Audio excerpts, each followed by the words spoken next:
We're being joined by Mr. Imtiaz Gul, who's a senior journalist. He's joining us live from Islamabad. Now, Mr. Gul, let me in fact begin by asking you this question that I'm sure a lot of Pakistanis are asking themselves. The results that are out so far have thrown up very interesting situation. The PTI is claiming a landslide victory because it says that many of the independent candidates that it has backed are the ones who won or are already leading in many of these seats. But on the other hand, you look at what PMLN Supremo is likely to do. He's expected to make some kind of a victory speech, is what his party members are saying. So what do you read in this situation that is now playing out in the counting of votes in Pakistan? Well, I think we still have more than 110 constituencies to be counted. As far as the National Assembly is concerned, it's a house of 266 directly contested seats. And we just have about 160 plus results.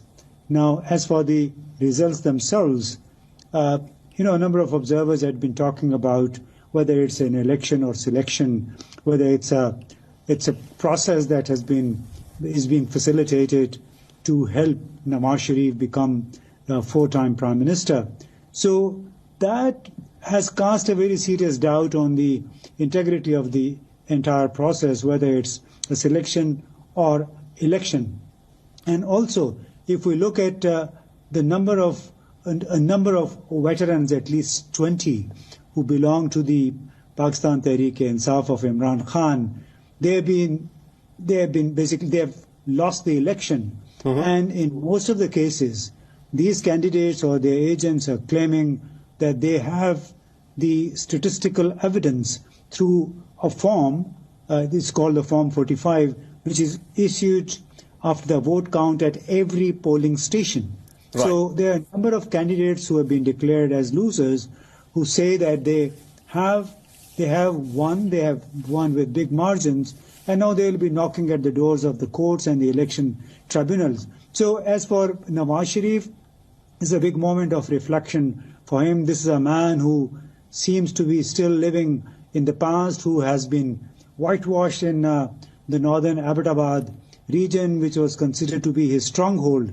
They have been wiped out from that region. So there's a lot of reflection to be done as far as Nawaz Sharif is concerned. And the victory speech, well, that's still way ahead. And the big question hanging over the conduct of the Election Commission is as to which way these constituencies will go, which we're still waiting for the results, because there are more than 100, and in a number of constituencies, independents, PTI-backed independents, seem to be in the lead. Mr. Gul, you made two important points, because this is what a lot of people in Pakistan would also be thinking about. Is this an election or is this a selection? And you also said that this is a moment for Nawaz Sharif to reflect upon. But the question that I want to ask you is, if you were to extrapolate the numbers that we've got at this moment, the independents seem to be in the lead. The PMLN is trailing by a pretty big margin, but it could emerge as the single largest party if you would not count the independents. In that case, do you think Nawaz Sharif would be invited to form the government? Is that what is likely to happen? Well, I think there are still some bridges to cross, but I'm sure had it not been for very systematic pre-poll rigging, had it not been for a lot of mismanagement on the electoral day itself, today the results would have been different. The PTI-backed candidates would have really swept in a landslide way the results, just because all the surveys before the elections indicated a huge difference of 25 to 30 points between the PTI and the rest of the parties. So it was 70 to 80% favorable for the PTI. So these numbers do not really reflect the kind of sympathy, the kind of support that the PTI had enjoyed, particularly after three controversial convictions that Imran Khan got a few days ago. They also, I think, helped in increasing the support base of Imran Khan. So I think it's a lot of gerrymandering apparently has also gone in. So we would just hope that the rest of the process remains transparent, so that the integrity of the entire electoral exercise is not called in question. Yes, the entire exercise of elections and counting is not called in question. But what do you think is resulting in this delay in the counting of votes and in the declaration of results? Because that is what is now giving rise to a lot of chatter and allegations by the opposition that probably the counting and the declaration of results is rigged in favor of the PMLN. Well, this is a predominant perception.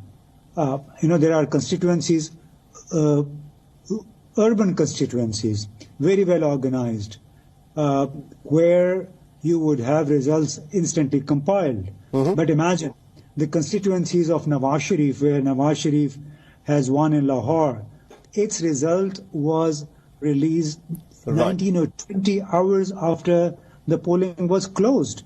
That raises big questions. Similarly, another stalwart of PMLN, Khaja Asif, his result has been announced almost 24 hours after the votes closed. So these are big questions being cast on the conduct and the transparency of the entire exercise. Absolutely indeed. Thank you very much indeed, Mr. Imtiaz Gul, for joining us and getting us all those insights there. WION is now available in your country. Download the app now and get all the news on the move.